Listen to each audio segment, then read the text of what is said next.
Carnival, the great American celebration of freedom, fun, and food. Although right now I'm having a little difficulty with the freedom issue. Hey, easy, Wishbone. I know you don't like being on a leash, but there's too much going on today for you to be running around by yourself. But that's what carnivals are all about, Joe. Running around, free. Maybe getting fed for free. Oh, look, there's Sam and Walter's booth. Oh. Hi. Hey, guys. How's it going? Now the pizza's selling great. You can't live on corn dogs alone, you know. What exactly are corn dogs made of? Look. Oh, it's been so much fun just watching people on that. You want to try it? Yes, I vote we all go try it. Mom, can you watch Wishbone? Sure. But, Joe, don't I get to go? Come on, Wishbone. Let's go listen to some music. I'll see you later, Walter. But I voted. Good.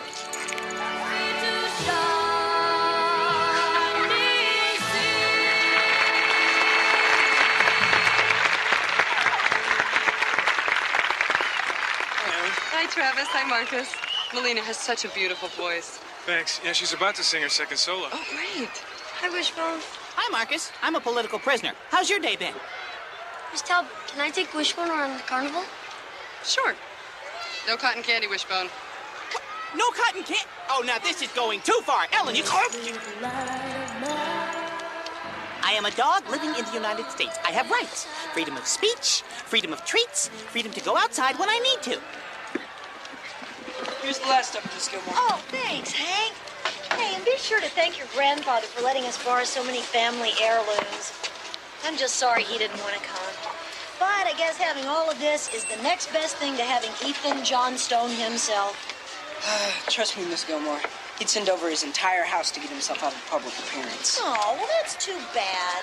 I bet a lot of people would like to talk to the oldest descendant of Moses Johnstone, the founder of Oakdale. Hi, Miss Gilmore. Hi, Hank. Well, hello there, Marcus. Hi, Marcus. Are you enjoying the carnival? How come nobody's asking the tied-up little dog if he's enjoying the carnival? Hey, Marcus, you been in the bounce house yet? Not yet. Want to go? I promised Miss Gilmore I'd work the booth right now. I might hit it after my shift. Miss Gilmore, will you watch Wishbone for a minute? Oh, well, I don't know. Thanks, Miss Gilmore. Wanda, you don't want to hold on to that. It's got dog germs. Dog germs. Wishbone, why don't we go find Ellen?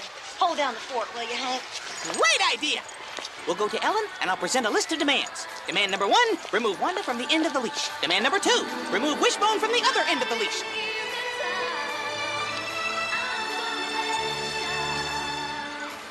Ellen! Oh, Ellen! Ellen! Oh, so late in the evening time, I'm gonna let it shine, let it shine, let it shine, let it shine.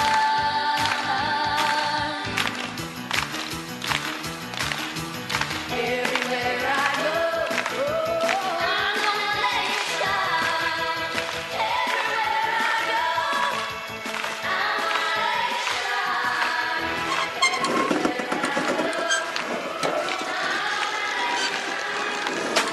Hey, what was that? Wanda, I just heard something, and it sounded very, very bad. Here, it's this thing right here. Look!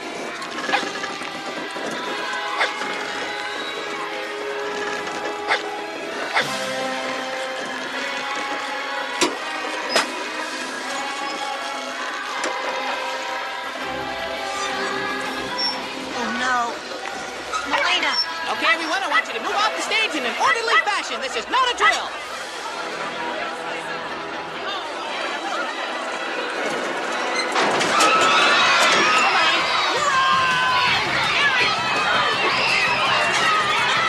Melina, look out!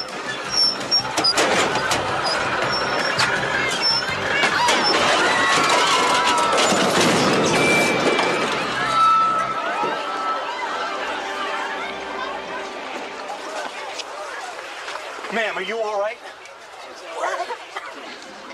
Say, aren't you Wanda Gilmore? Don't you own the Oakdale Chronicle? Yeah. This is a frightening scene. Are you all right, ma'am? I'm all right. Are you all right? Wanda. May I call you Wanda? Wanda, how did you know this accident was going to happen? Well, I didn't. I didn't, but Wishbone here did, and it was all because of him that I was able to get to Molina in time. That dog? Quick, get a shot of that animal. Hello? With his keen hearing, he knew the lights were going to collapse well before I did. He is the real hero here. Molina, are you all right? Oh, Helen. That was amazing. I didn't do anything. Oh, but you did. What could have been a tragic event was prevented by a brave and quick-thinking woman. From the Oakdale Summer Carnival, this is Mitch McCain for Fast News 57. Remember, when you're looking for news, look for Mitch McCain. No, I couldn't have done anything without Wishbone here. He is just such an amazing dog. He is, isn't he? That's right. You see what I can do when no one's holding on to my leash? You're holding on to my leash. You know, this is the kind of story the network's looking for. Well, it's not the kind of story I'm looking for, pal. I am out of here. Excuse me, pardon me, one side, coming through. Pardon me. Oh, terribly sorry. I tell you, leashes are the curse of modern civilization. No great hero ever lived on a leash. Was Davy Crockett ever on a leash? What about Daniel Boone? Or Wyatt Earp? Or John Wayne? Hey. The Wild West. Now those were the days when an honest dog was free to roam the open plains. I know someone else who loved the Old West. The writer William Sidney Porter, who is known by his pen name, O. Henry. O. Henry moved from North Carolina to Texas and actually worked as a cowboy, wanting to experience firsthand the magic of the Wild West. But the days of the cowboy were giving way to the modern age. Boomtowns became ghost towns. But O. Henry was determined to capture for all time the spirit of the American West. He wrote a collection of short stories and called them Heart of the West. In those days, the cattlemen were the anointed. They might have ridden in golden chariots had their taste so inclined.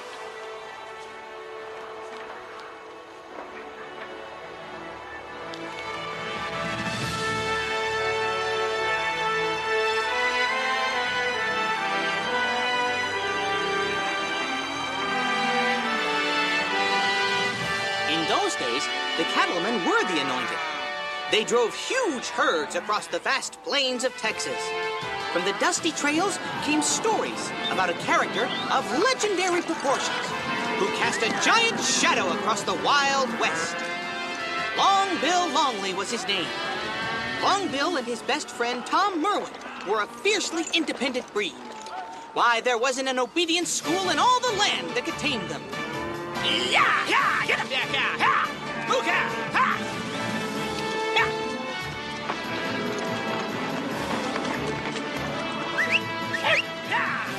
Oh! Yeah! Ha! Yeah! Yeah! I said, yeah! Yeah! Woo-hoo!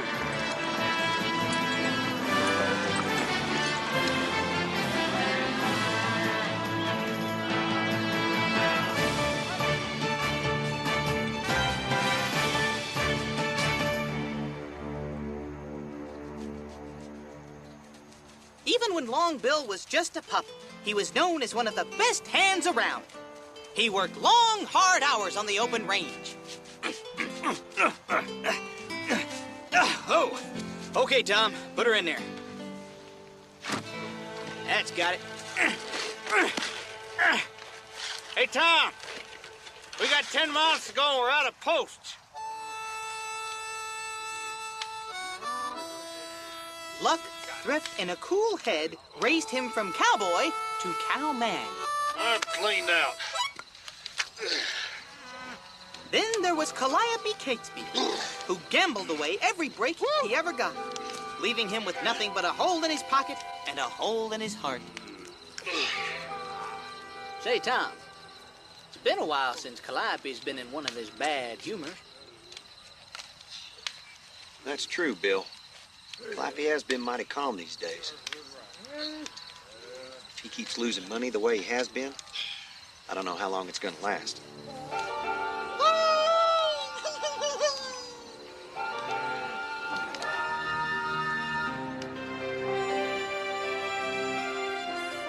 The cattle boom caught Long Bill in a stampede of dollars, and he became a baron of beef and bone. He built a residence close to the little frontier city of Chaparosa, Texas, in order to taste the urban joys of success.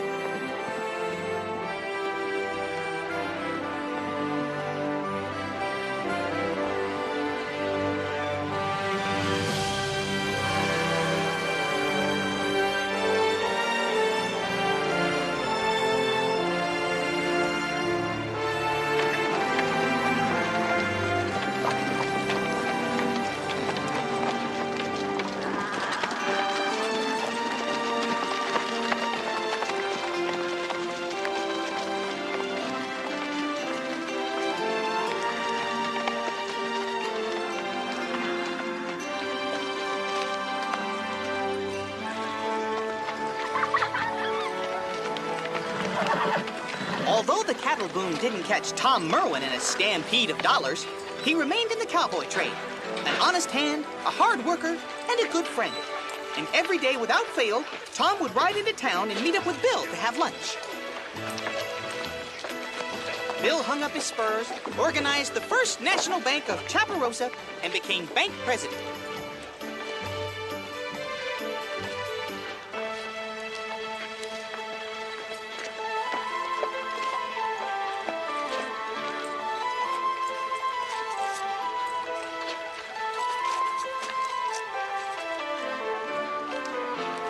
Life was good, and Lady Luck seemed to follow Bill and Tom every day of their lives.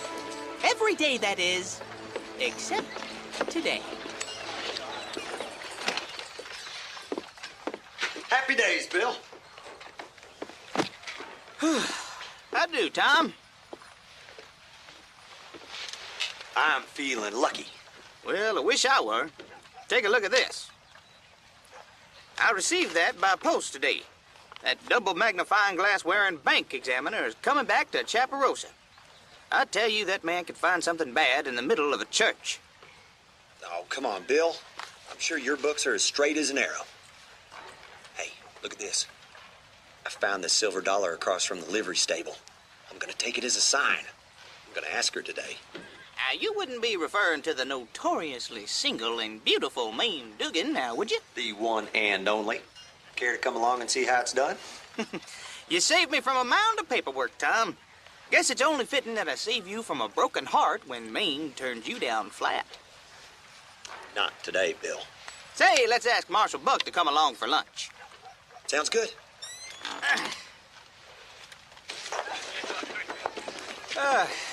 Good to be out of that bank.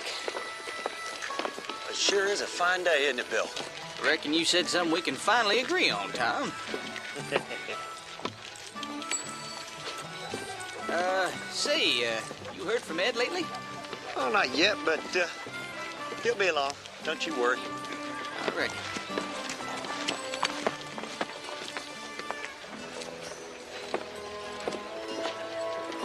Yeah, good day to you, Miss Wilhelmina.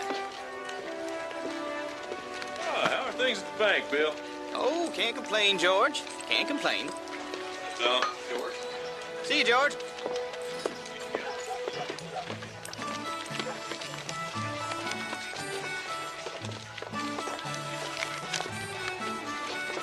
I do, Buck. Would you care to join us over to Mame's for lunch? No, not today, Bill. I'm glad to see you, though. Hey, Buck. What is it I can do for you, Buck?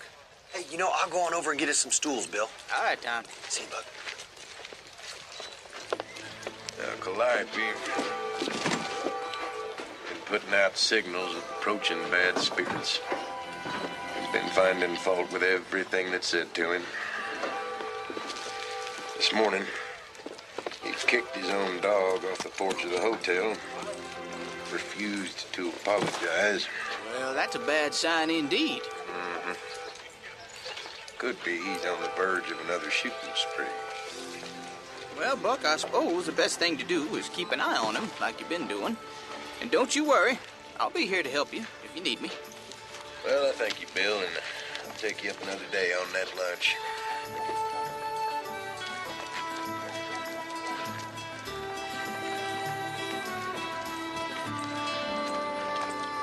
Mr. Longley, do you remember me? J. Edgar Todd, bank examiner. Wasn't expecting you for another day or so, Mr. Todd. Mr. Longley, I imagine we work a bit faster and more efficiently back east than you people here out west. I've come from Philadelphia to examine your books. Well, Mr. Todd, you'll find the First National Bank just down the way on your right. I'll be at Mame Dugan's restaurant, directly across the street. Very good, sir.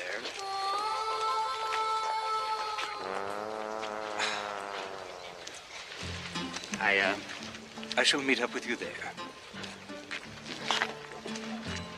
At least we know where to step out west. Or rather, where not to step.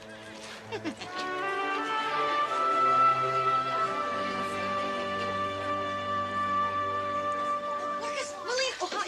You need to sit. Marcus, Melina, Travis, here. You sit right over here. Okay. Hurry. Oh, Ellen. And yes, you guys, Joe, Sam, Walter, okay. All right, here you go. Here you go. Okay, no, you two switch. Oh, Here's some breadsticks. Oh, there you go. Oh, look, up, it's starting. Spectators watched in awe as 12 members of the Glee Club were rescued from the collapsing stage lights by Wanda Gilmore and her dog, Wishbone. What? Her dog? And they call themselves a news program. Mitch McCain was on the scene when the accident happened. How did you know that accident was going to happen? Oh, well, I didn't. I didn't, but Wishbone here did, and it was all because of him that I was able to get to Melina in time. Wanda Gilmore, owner and operator of her town's newspaper, the Oakdale Chronicle, is not only one of Oakdale's leading citizens, but its newest local hero. In an upcoming report, we'll be profiling the life and times of Wanda and her amazing dog, Wishbone.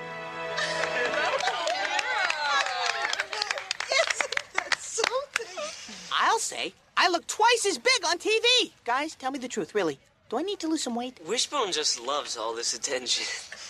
Yes, he does. I'm sorry they think Wishbone is my dog, Joe. Oh, it's okay. It's fun seeing him on TV. They asked if he could be there for my profile. Is that okay? Sure. Woo, all this publicity has given me quite the appetite. What about you, Wanda? Thank you. Eating is such a civilized activity. That's the way it was in the Old West. Every day at lunch, cowboys would put down their work and take up their forks. And Mame Dugan's was the most popular eatery in Chaparosa. If any place could be called the center of town, it was Mame's. And Long Bill never missed a meal. Howdy, Bill! Howdy, everyone.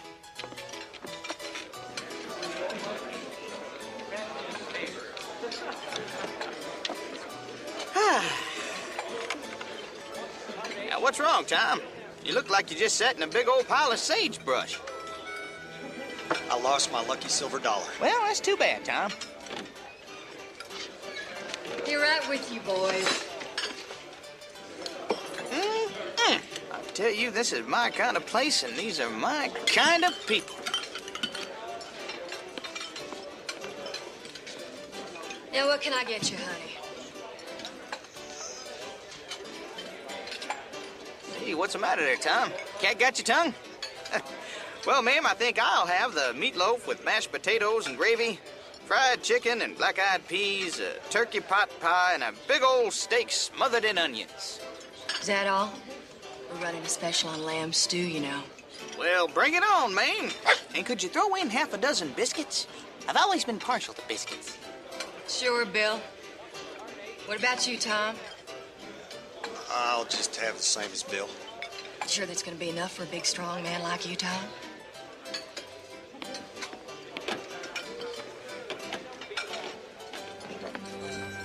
Well, if it isn't our local purveyor of goods both fine and gentle.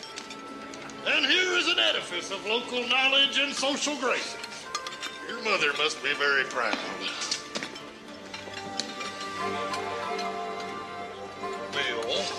Calliope.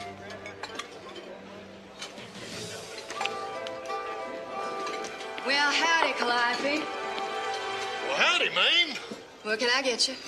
Oh, I reckon today I'll just have the usual. I'll be back before your stomach growls. So, Calliope, I saw you unloading the cattle feed at the train station. Yeah? And I suppose you want to make something of it. I suppose I was just making polite conversation is all. Well, I don't need you rubbing my nose in the disparity of our respective financial situations. For crying out loud, Calliope, nobody's rubbing your nose in nothing. This'll get you boys started. Thank you, Mame.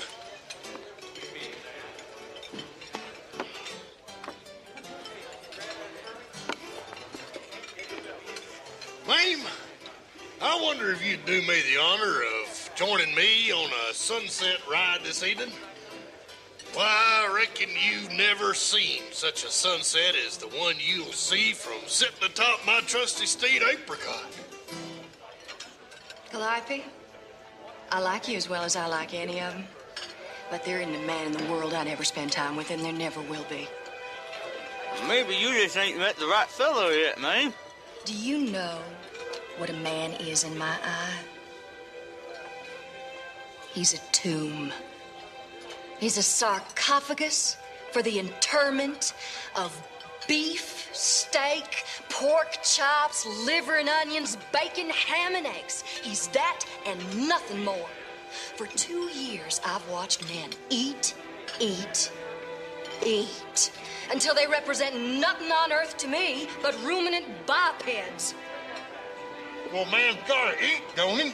A man, a sausage grinder, and a sack of flour awaken me exactly the same sentiments. But, Mame... No, Calliope. I'll spend time with no man and have him sit at the breakfast table and eat, and come back to lunch and eat, and then happening again at supper to eat, eat, eat. I knew there was some reason I was never interested in Maine. But, Mame, don't girls ever... No, they don't. They eat politely, they nibble a little bit, and they use manners. But I thought when you put sweets in front of a girl... For goodness sakes, Tom, change the subject.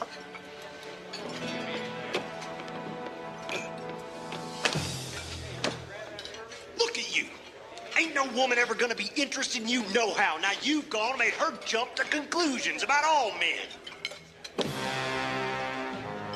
Them fighting words, Tom. Now, hold on just a minute, boys. There's no sense fighting over a woman when we got all this good food just sitting here getting cold. This town ain't big enough for the both of us, Calliope. I got as much right to live here as you do, Tom Merwin.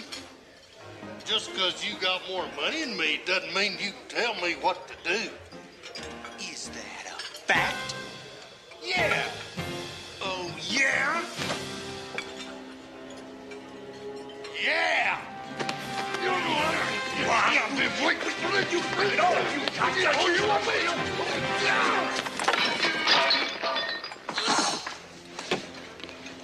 Yeah, it's my dinner.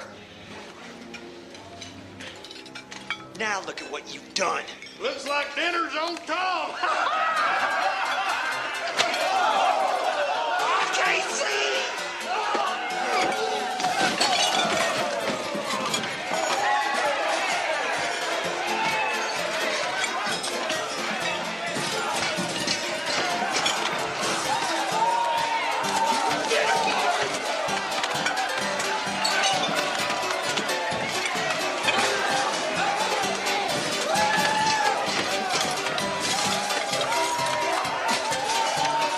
Hey, everybody, can't we just talk about this like civilized human? Never mind.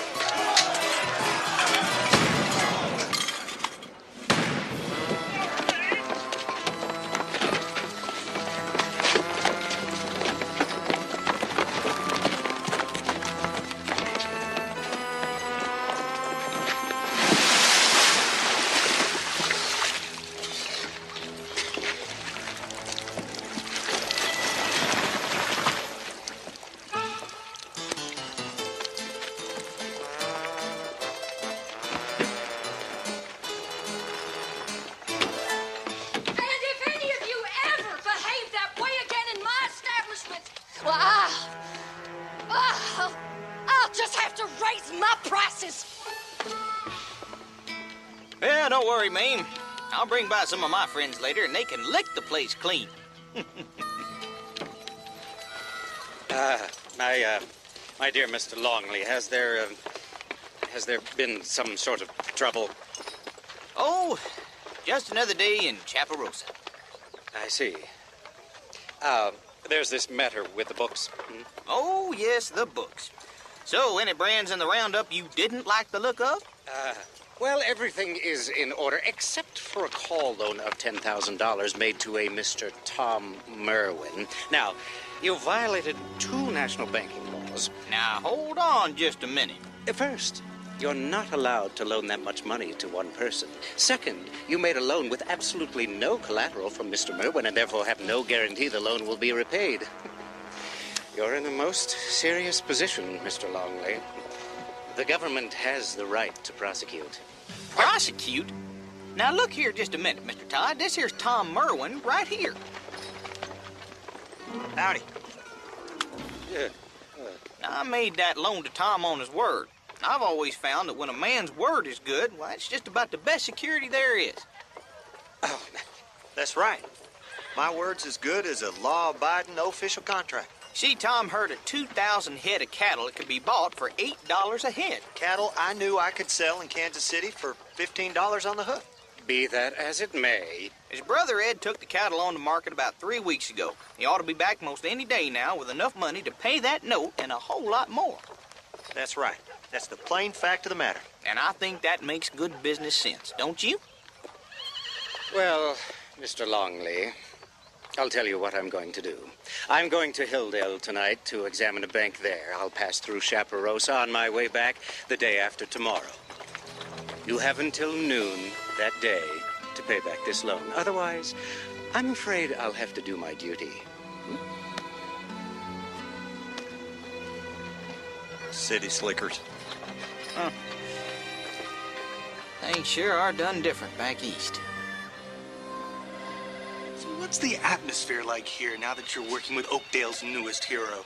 Oh, well, everybody works very hard here, but nobody works harder than Wanda herself. Wanda always says, if you don't want to work hard, you might be happier somewhere else. Excuse me.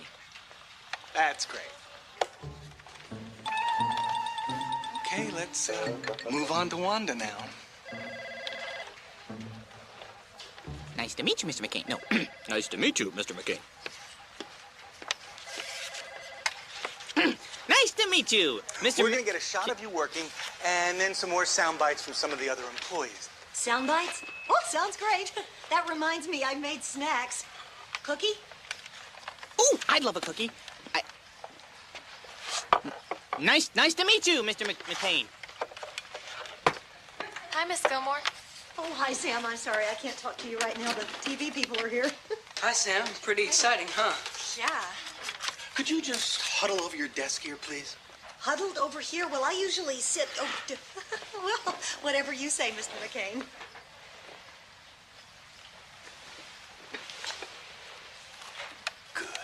Good. Ready? Nice to meet you, Mr. McCain. Wait a minute. Hold the roll. Could someone please put a leash on the dog? But I'm Wanda's amazing dog, Wishbone. Come on, Wishbone, come on. Okay, I'll just wait over here till you're ready. In 3. This is Mitch McCain for Fast News 57. Remember, when you're looking for news, look for Mitch McCain.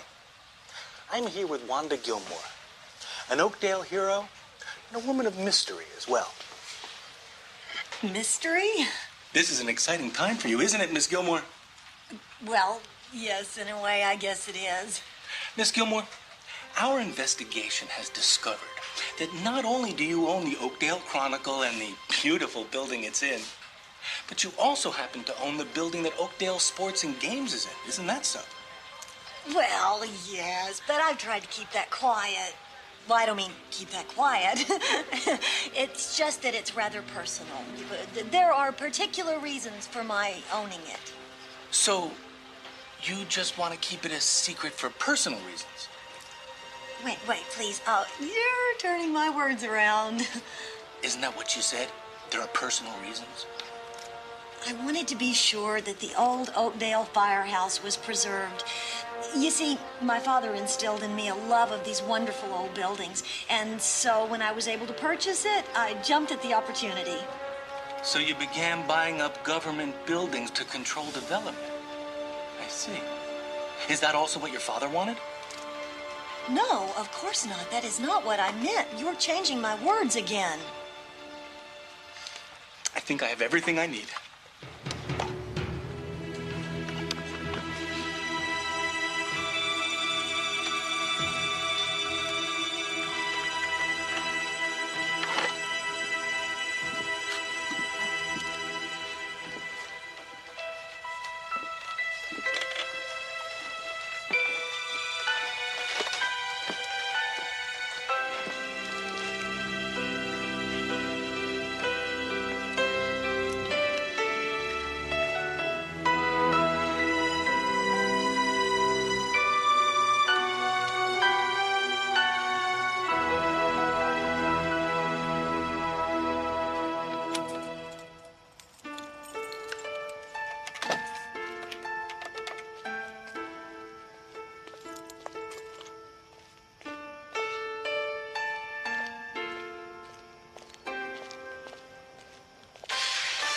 Wanda Gilmore, local hero or town tyrant.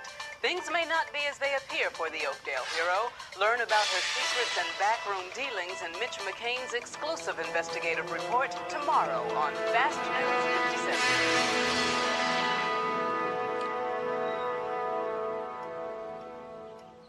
Ellen, I just don't understand it. He took everything I said and turned it into something I didn't mean. It was unbelievable. Oh, Wanda. You know, I've heard about that guy from Channel 57. I mean, he wrecks people's lives just because he wants to get a story. But why would he do that to me? He called me a hero. Can't we just tell him how great you are? I mean, of course, Wanda, we'll do anything we can to help you. Definitely, Miss Gilmore. Uh-oh, he's back! Joe, cover me! Okay, what do we do? I know. Everybody get down here on the floor with me, and we'll all get real low. I wonder what's wrong with him. He's the TV crew. Oh, I don't want to talk to him again. I can't face him right now. That's okay. Why don't you just duck out the back, and it'll be fine.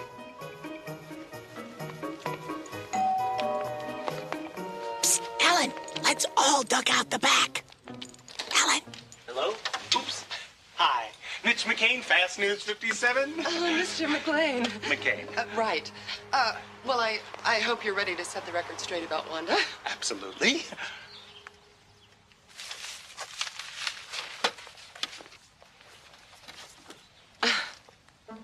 Oh, man. Every time this guy shows up, bad stuff happens. I think I'm just gonna grab my squeaky book and head for the backyard. Squeaky! Why don't you just sit at the table and just act natural? You too, Joe. You go stand over there.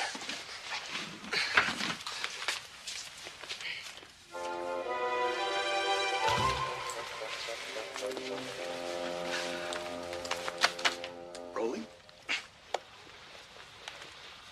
So, have you always been on good terms with Wanda Gilmore? Oh, yes. I mean, Wanda Gilmore is a wonderful person, and Oakdale's very proud of all she's done. Yeah, way to go, Ellen. I mean, she's always there if someone's in trouble, or if you just need a friend to talk to. Keep talking. And she helps the kids in the neighborhood, and she cares a lot about the community. What was that? I mean, she doesn't have a devious bone in her body. I'm a dust bunny. I'm a dust bunny. Look, it's Wishbone. Bye. What's he doing in your house? Well, wait a minute. That bowl has Wishbone on it. Is Wishbone your dog? yes, he is. Well, actually, he's my son Joe's dog. But it's like he belongs to the whole town. He really only sleeps here. Oh, really? I see.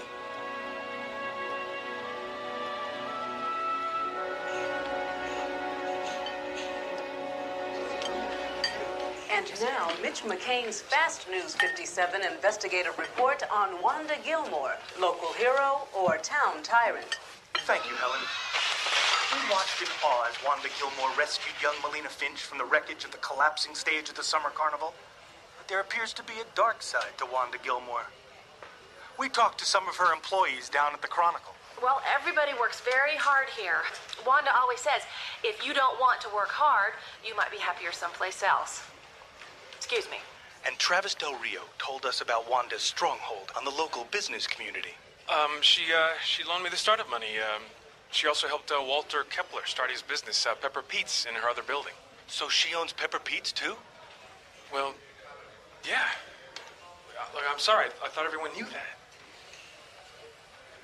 And in return, Travis Del Rio is forced to advertise in her newspaper, unable to take advantage of television's ability to reach more people. And what about the dog she claimed was hers? Wanda's neighbor, Ellen Talbot. Well, actually, he's my son, Joe's dog. Wanda has even persuaded WishBone's owner to go along with the sham. He really only just sleeps here. Oh, really? Wow, that's very interesting, Mitch. You wouldn't think such an upstanding citizen would be so deceptive. I know what you mean, Helen. But tell me, Mitch, what is the latest piece of information you've uncovered? Well, Helen, I'm standing here on beautiful historic Oak Street, in front of the now infamous Oakdale Chronicle. We were able to uncover city records that unequivocally shows that Wanda Gilmore actually owns every building on this fabled block. Does Wanda Gilmore have her own self-serving plans for downtown Oakdale? As she tries to possess it all, will there soon be a 4-story shopping mall on Oak Street? Maybe her public already thinks so. I'm here with Mr. Leon King, an upstanding citizen of our local community. I've known about this woman for years. If it doesn't make money for Wanda Gilmore, it doesn't get done in this town. Of course, it doesn't get done in this town. Thank you, Mr. King. Tune in tomorrow to learn more about the real reasons behind the secret dealings of Wanda Gilmore. Is she the local hero or the town tyrant? This is Helen Davidson for Fast News 57. That's ridiculous. They've taken everything out of context. And completely turned it around. I can't believe it. Believe it, Sam. I've seen this guy in action, and it's not pretty. Uncle Travis, is Miss Gilmore really the town tyrant? Yeah, does she really make you advertise in her newspaper? Not at all. You have to understand that those TV people twisted everything around. They make her sound so horrible. Sam, Wanda's the best landlord anyone could want. You know how easy she made it for us to take over Pepper Pete's. I mean, your father's right, Sam.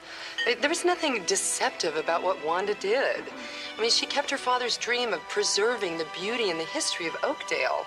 And that's it. Yeah. Why should you get in trouble for helping your friends?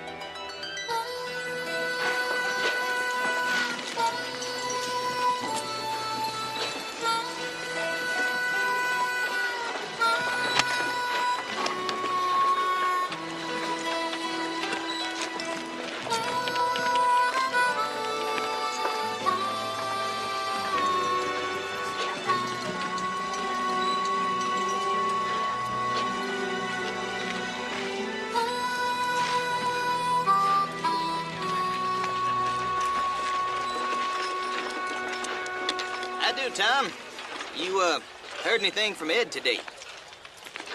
Not yet. I guess he'll be along any day now. Well, I checked the paperwork, and technically speaking, that bank examiner is right about your loan. Now, you and I know that loan is okay, but that nitpicking J. Edgar Todd is going to look at it and say that it ain't on the up and up. What do you think's going to happen, Bill? Well, if I don't have that money by noon tomorrow, I suppose it means I'm going to get jumped on with both Uncle Sam's feet. Don't worry, Bill. I'll raise the money for you on time. I know you would if you could, Tom.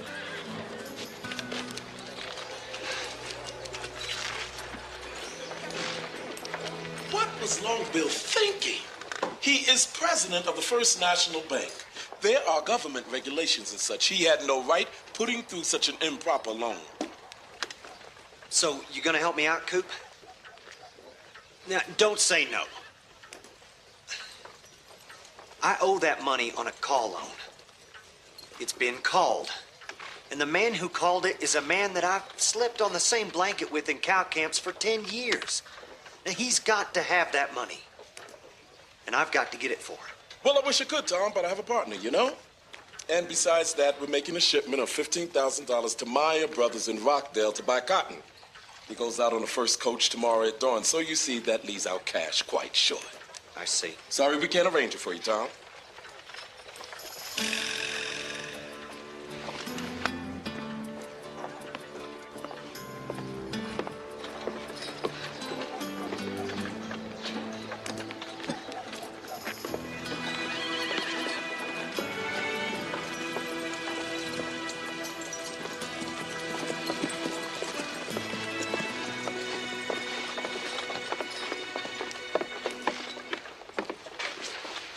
Howdy, George. Howdy, Tom. You know, George, I got a cattle deal going. Gonna come through any day now. That's so. Yep.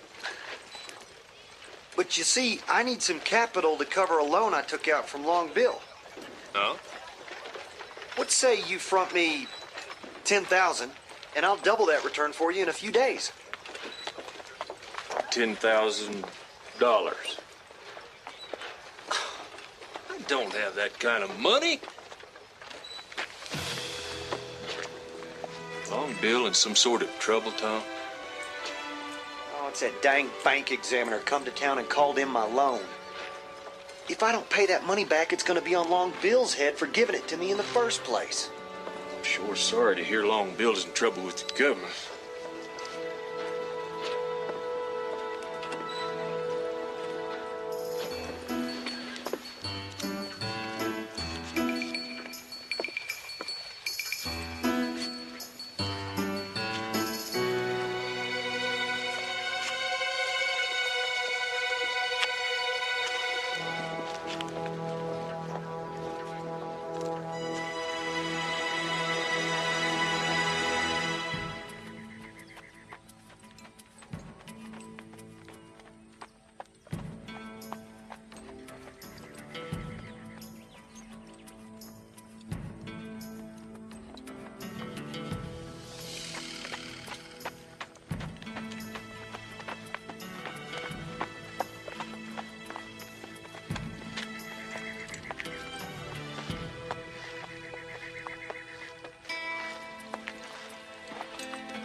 A Western.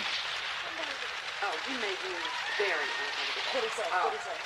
Well, first of all, he did all her stuff. Oakdale watched as Wanda Gilmore performed her heroic deed that day. But who were we really watching? Did we know we were watching Wanda Gilmore, secret landlord of downtown Oakdale? No. Does Wanda Gilmore rightfully own the Oakdale Chronicle? Did her father Giles Gilmore obtain the Chronicle by swindling its previous owner? Could property snatching be a family tradition? Tune in tonight for the full story. Forecast, plenty of sunshine. Now they're going after my father. What did I ever do to them? Well, how did your father get the Chronicle, Wanda? No, I wasn't even born then. Next, they'll be saying my papers are forged. I don't understand why they're doing this to Miss Gilmore. Well, Joe, there are journalists who think some things are more newsworthy than others, even if it might end up hurting someone. wish we could do something. What could we do? Their TV station. You'd be surprised what a few people can do, especially when they know the truth. What if Miss Gilmore really doesn't own the Chronicle? Maybe we need to do a little investigating of our own.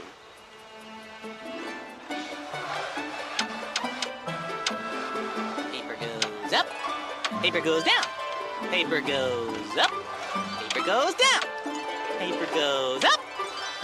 I could do this all day. Paper goes up. Okay, Wishbone, quit fooling around. Oh, you guys get to have all the fun. Sam, move that little lever and watch what happens. Paper goes up, paper goes down, Sam?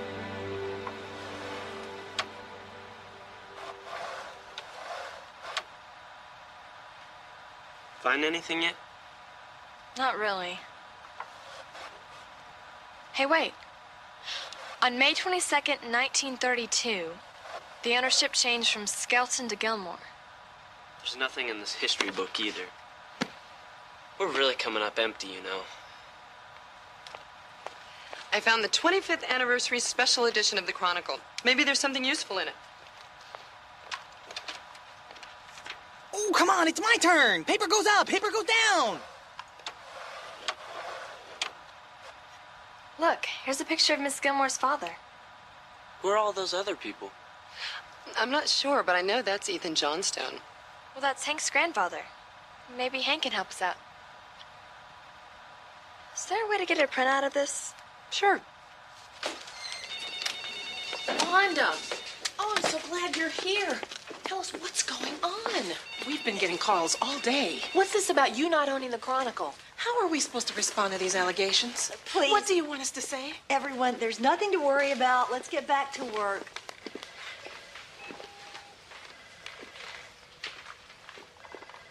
Wanda, this is a story. We're going to have to run something in the paper about it. I need to ask you, do you own the Chronicle or don't you? Well, of course I own the paper, Jenny. Please, I just need some time to think this through. Miss Gilmore, is there any way that I can help? Thanks, Hank. Now, I'm sure this will all get straightened out and we can go back to the way things used to be. I'm afraid that can't happen, Wanda. Leon King, what do you want? Oh, Wanda, please. Look, for you. A cyclamen? Well, how beautiful. Well, I know how much you love plants, and I thought this would be a fitting going-away gift. Who's going away? Oh, you are. You see, I am now the rightful owner of the Oakdale Chronicle. What are you talking about? I did a little checking, Wanda. According to city records, the Oakdale Chronicle building is still listed in the name of Abel Skelton. All I had to do was find Skelton's living relative and buy it from him. Legally buy it, I might add. Now, you look here. My father built this paper. Your father? Your father never owned the Oakdale Chronicle. No telling what kind of shady deal he made with Skelton. The beauty of it is that I wouldn't have known about the rightful ownership if you hadn't become Oakdale's newest hero. That Mitch McCain is really something. He should be. I pay him enough. What? You own that TV station? As well as two others. But don't worry, Wanda. Your paper is in the hands of an experienced newsman. Oh. I won't turn this paper over to your kind of journalism.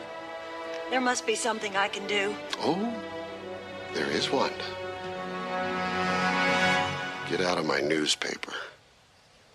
You've got till the end of the day. I'll be back then and decide who else goes.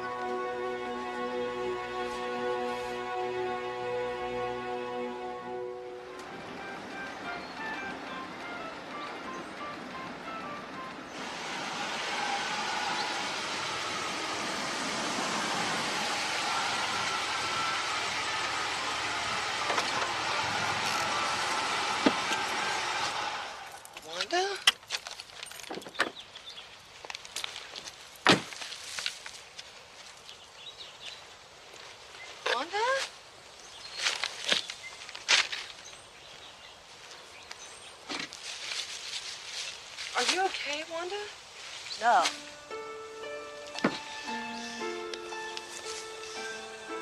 Is there anything I can do?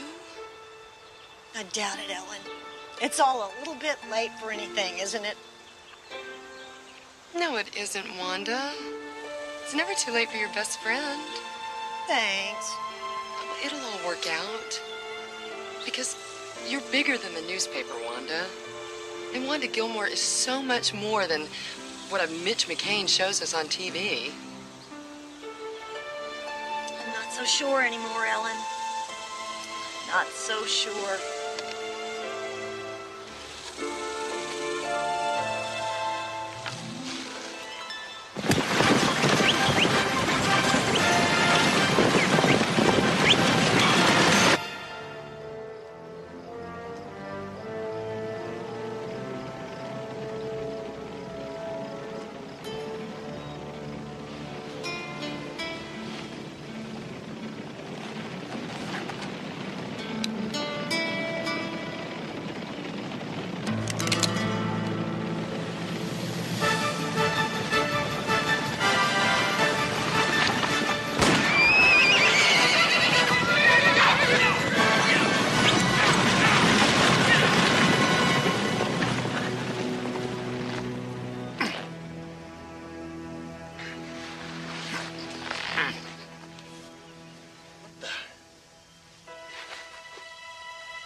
Bill? Case never needed to be fixed up this way, Tom. I was desperate, Bill. You called your loan. I had to answer you. You're a good friend, Tom. I admire your loyalty. When Coop told me about all that money going out on the stage this morning, I didn't know what else to do. Well, something will work out.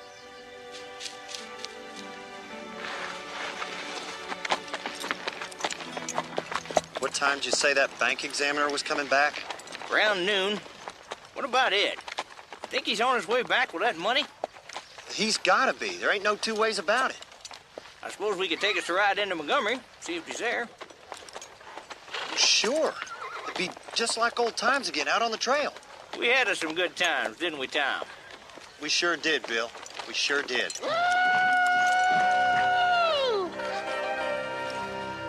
Dadgummit, Calliope's at it again. Oh, bury me not on the lone prairie, where the coyotes howl and the wind blows free. In an arrow grave,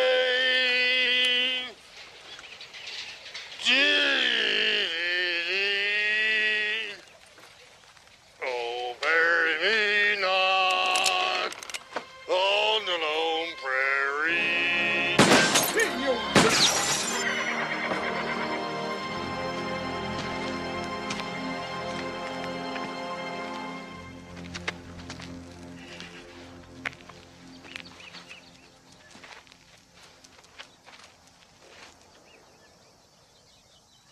Well, if it isn't the two most upstanding citizens of Chaparosa. Why don't you just do this town a favor and go crawl under a rock till you sleep this thing off? I don't have to take no orders from you, Tom Merwin. You two strut around here like you own this town. Now, hold on just a minute. What's all this fuss about, Calliope? Just pure dang luck that you two are where you're at and I'm where I'm at. With a different roll of the dice, why, I'd be wearing your boots right now. Well, if you just worked for once in your life, you would be wearing boots like mine. You see, that's what I just don't understand. How can a feller be so dang stupid? I was in a fighting mood, Tom. And I got a bullet right here with your name on it. Tom Merwin, I'm calling you out. He is out, Calliope. Okay. All right, Calliope. I'll take you up on that. Why don't you call out the paces, Bill? Sure thing, Tom.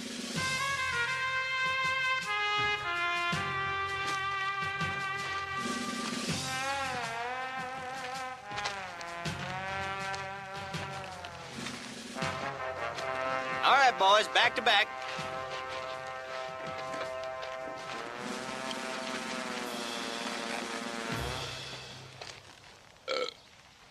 Here we go. 1, 2, 3, 4, 5, 6, 7, 8, 9, 10.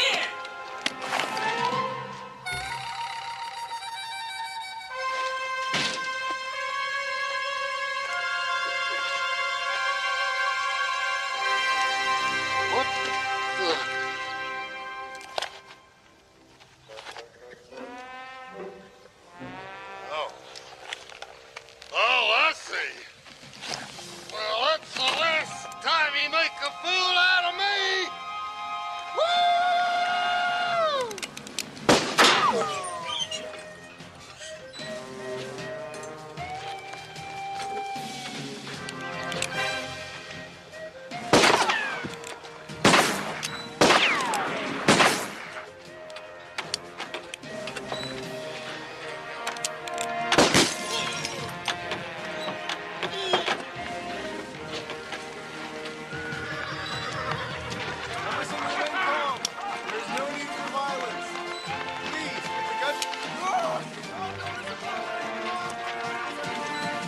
Now, Calliope, I want you to stop this foolishness right now.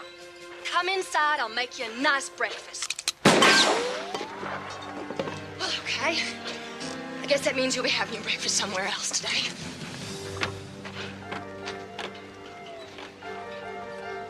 Shot at Maine. He never shot at Maine before. Now he's asking for it. Well, I sure am glad I found you two fellas. Buck, guess you're right about Calliope. Calliope's out there shooting up the whole town again, Buck. Now, what are you gonna do about it? I don't see that I got much of a choice. Raise your right hand. He's kidding, right?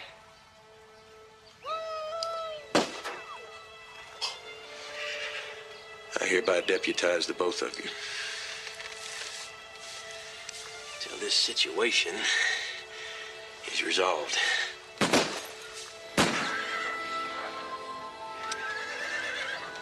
Now, we gotta gather this fella in. I guess we done just about all the talking we can do.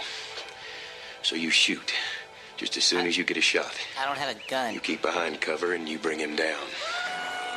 I certainly wish it hadn't come to this with Calliope, but I guess he just went too far. It's up to Calliope to turn up his toes this time, I reckon. And don't be too reckless, boys. What Calliope shoots at, he hits. I don't have a gun.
Play rough, huh? Here we go!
All right. Short straw stays.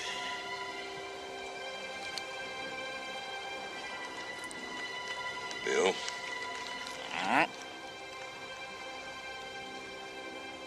Yeah.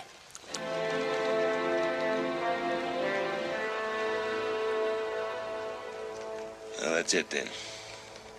Bill and I'll go into the station. You stay here and cover the building in case he comes out. Oh, let me go in, Buck. No. Straws have been drawn, Tom. Come on, Bill. I don't have a gun. Lucky dog. Does anybody else see what's wrong with this picture?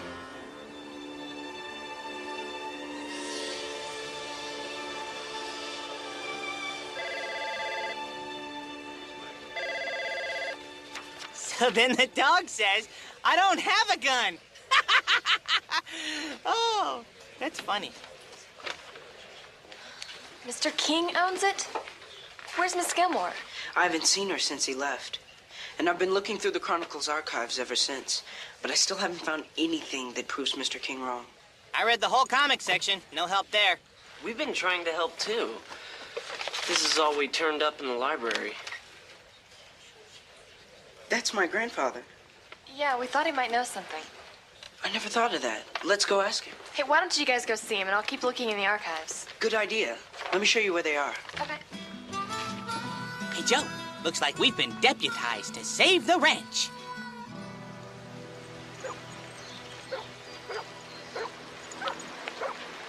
So, you think he'll remember anything? I don't know. He usually can't remember what he had for breakfast.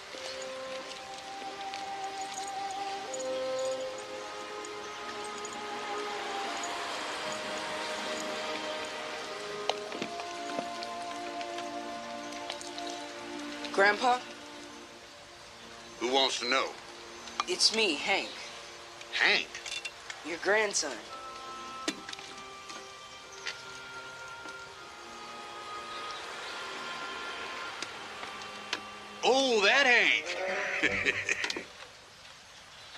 He with you?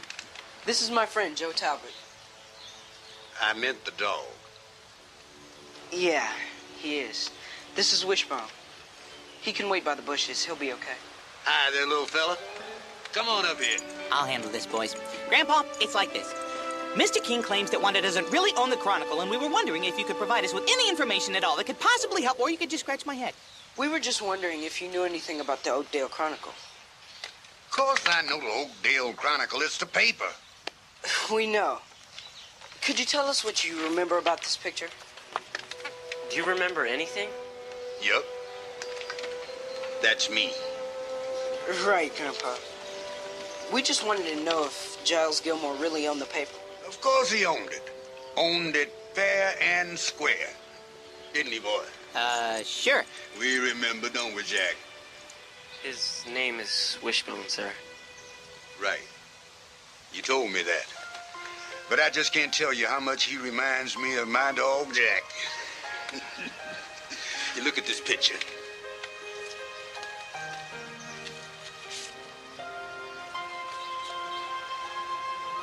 Spitting image. How do you know it was Mr. Gilmore's fair and square? Look right there in your picture, Hank. Where? See, there, on the wall. Yeah, but what is it? That's Gilmore's deed. On the wall? I'll never forget that old torn-up thing. You see, on the night that Gilmore took the paper over from Skelton, didn't have anything to write on. So they asked me to get some.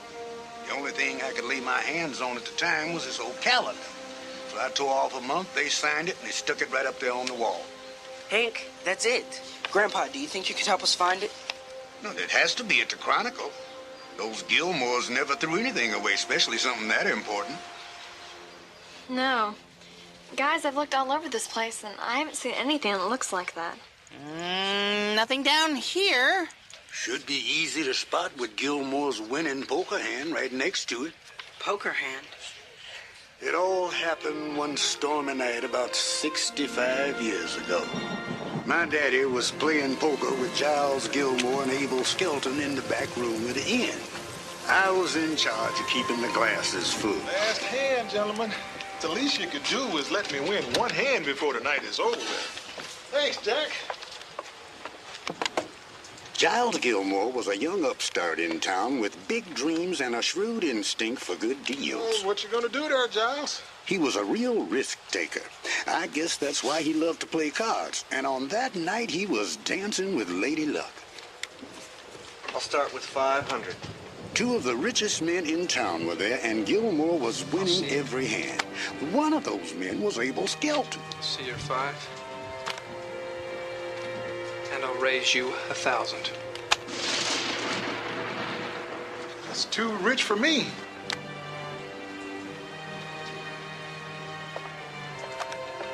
I'll see your 1,000.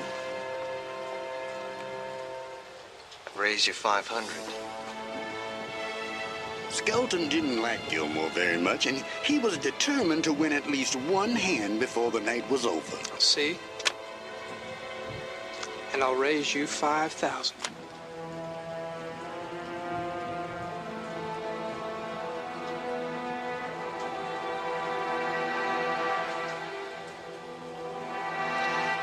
All right, Abel. I'll see your 5,000 and raise you another 5,000.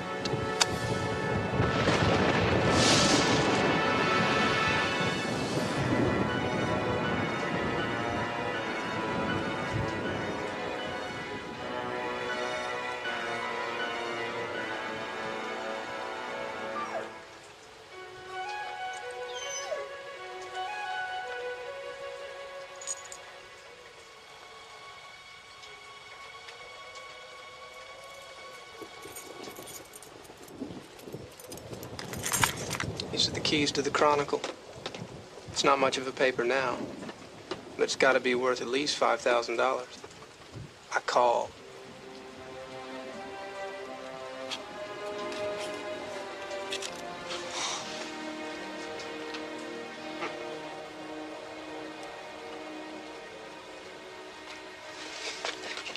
You tricked me. You and that mangy mongrel tricked me. Now, Abel. Now, Giles beat you fair and square. Besides, the dog belongs to Ethan here. Ethan, why don't you run and get Mr. Gilmore something to write on so we can write this deal up proper?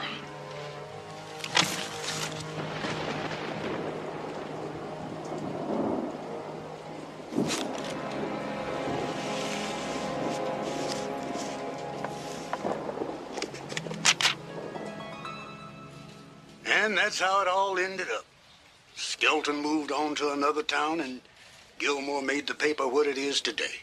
That's a good story. Yeah, but who ever heard of dogs playing poker? So you see, there is no way Gilmore would have lost that deed. He had it framed and everything. What are we standing around for, people? What we need is some action!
Look what you did!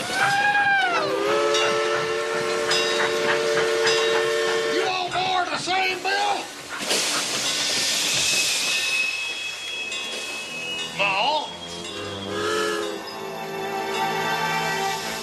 It's my ma. I can't let her see what I've become. Well, it looks like you got yourself in quite a fix, Calliope Catesby. Bill, I'm begging you. I swear if you give me another chance, I'll quit the racket. I'll drop the tanglefoot and the gunplay and I won't play house no more. I'll be a good citizen. I'll go to work. I'll quit my foolishness. I swear by gum. Please, Bill, you got to help me. I'll do anything. I'll snort a prickly pear up my nose. I'll dip myself in plum jelly and roll on an anthill. Now, hold on just a minute, Calliope. I reckon I've known you for a long time. And I guess what it all comes down to is whether I can take you at your word or not.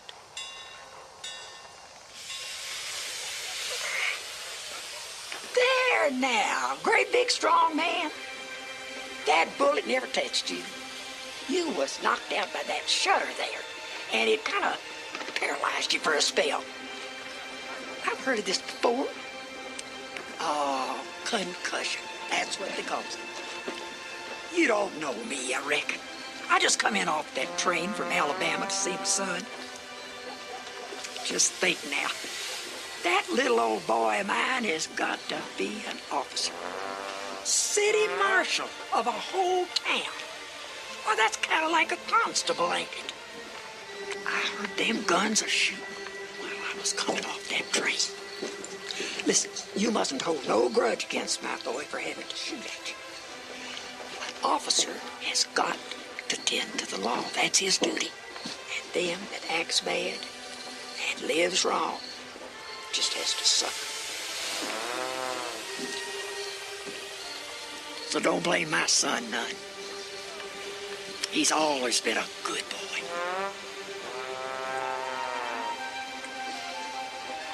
Won't you let me give you some advice, sir? Be a good man and leave liquor alone.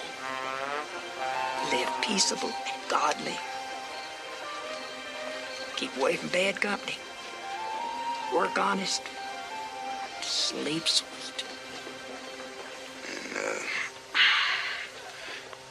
what does the marshal think about his mother's advice? think it's good advice? I says this. If I was a drunken and desperate character, follow it.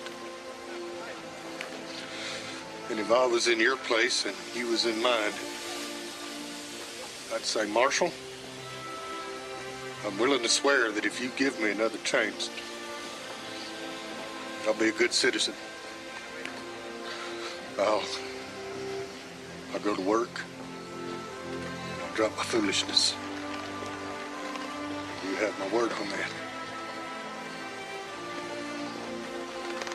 That's what I'd say to you if you was the marshal and I was in your place. You was in my place. You said that. I was a marshal. I could say to you, go free. And you do your best to keep your promise.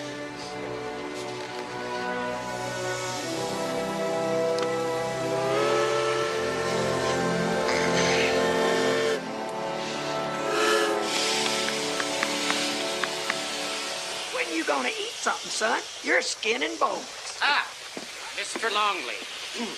Are your affairs in order?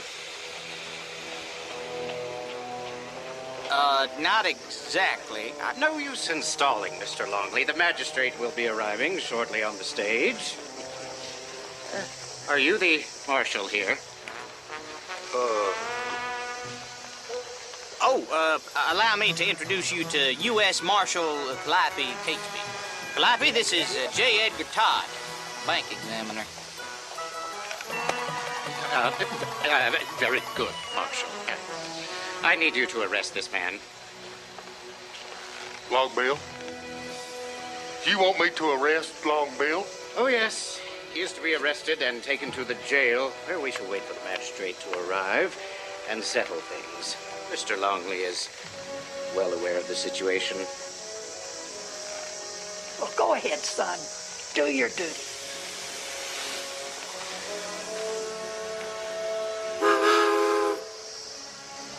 I tell you, just ain't been my day. Well, here you go, Marshal.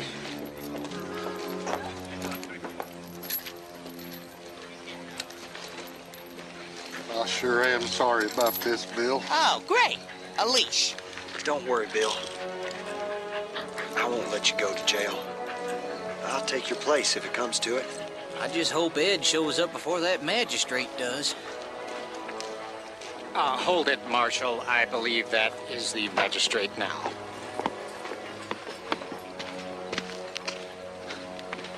You're just in time. The marshal here was just escorting Mr. Longley to the jail, where we can settle this matter. I could really use something long and cold to wet my whistle. Oh, yes, of course. We shall conduct our business at the restaurant, then.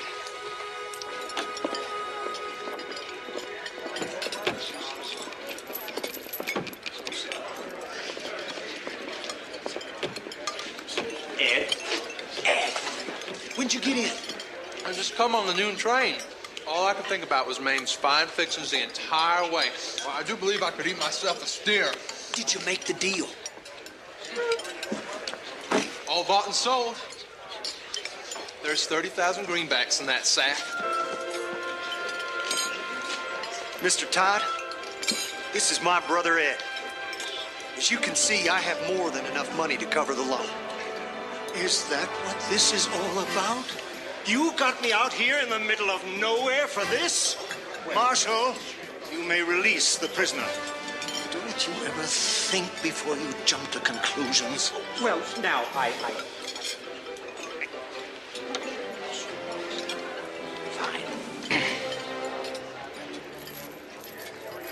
There you go, Bill.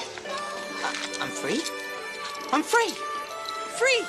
Free to ride the open range. Free to watch the sun set and the moon rise. Free to dig in the fertile soil of the prairie. Unleashed! Wahoo! Wait a minute. I got a whiff of something. We're looking for it right now. It's here, I know it. Look, kids, I don't care about any backroom poker games. I just want everybody out. I found it. I found it! Hey, guys! If you could just give us a little more time. All right. Enough of this little treasure hunt. Hey, guys! You have to give Miss Gilmore another chance. She loves this paper. You see what I mean when I say no one ever listens to the dog? Hey, guys! What is it, Wishbone? Hey. What is it, boy? A little thing I like to call a deed. Look, he's found something. Help me with the dice.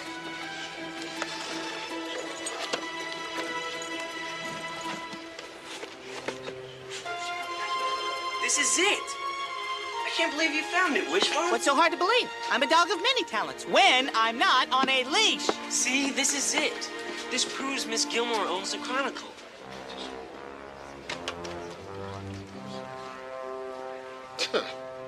Look, kids, for all I know, anyone could have written this up. To make this a binding document, what you really need is a witness. Leon King. Is that you out here causing trouble? Well, if your father were alive... Mr. Johnstone, I didn't know you were here. Lucky for Wanda Gilmore and these kids, I am. Trying to take away her newspaper. I remember you trying to take away your little brother's toys. I guess you haven't changed much. Yeah, you tell him, Grandpa. Now, look, Now, look, nothing. Here's the truth of the matter. Wanda has a deed. The deed has a witness. And you don't have a newspaper. So why don't you just go on and get out of Wanda Gilmore's Chronicle? All right, mister. Grandpa. Grandpa. You win. You win.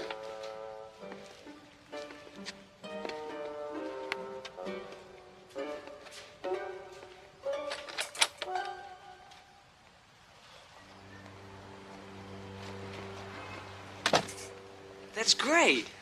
Miss Gilmore got her paper back. She never lost it. The only problem is we're the only ones who know that. Hey, guys, this is a newspaper.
Wishbone, would you care to join me for breakfast?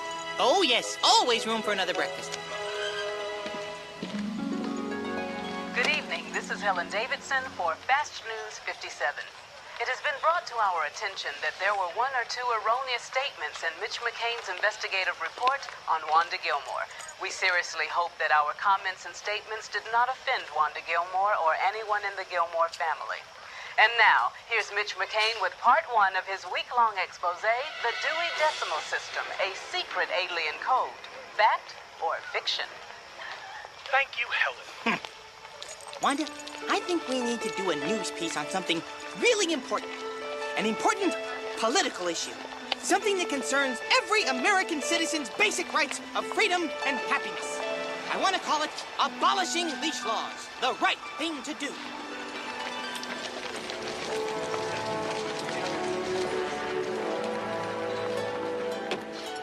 Whew, another day done. All I got left to work on is my appetite.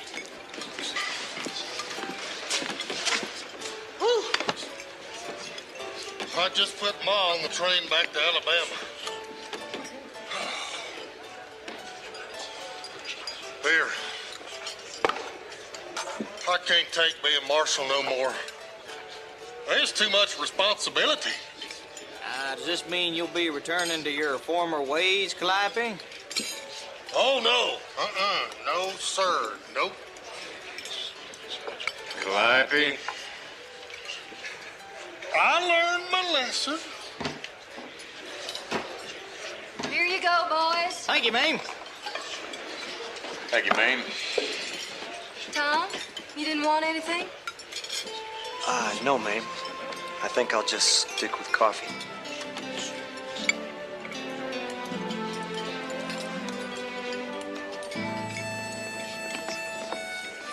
Bill? George? I was wondering if we could talk to you about something of business nature. Why, sure, George. Y'all come on by the bank next week. Right now, though, I think I'm gonna take me a short break from the banker's life and head on back out to the range. The Old West has always held a special place in our imaginations. Out of this rugged new territory came folk heroes who lived out our dreams of the unspoiled frontier, where freedom was cherished and a simple code of honor bound people together. O. Henry captured the heart of the West for all time in his short stories. They may be short, but the colorful characters and surprise endings stick to our ribs for a long time.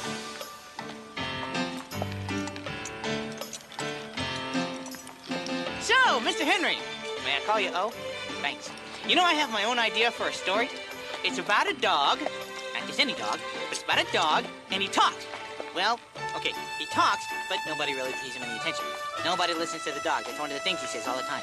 And he has this big imagination, and he's all the time finding himself in these incredible stories. Like, this one time he's an orphan, and another time he's a great detective, and another time he's a cowboy. And I've been working on my cowboy yet. Listen to this. Woohoo! Anyway, I'll give you this one.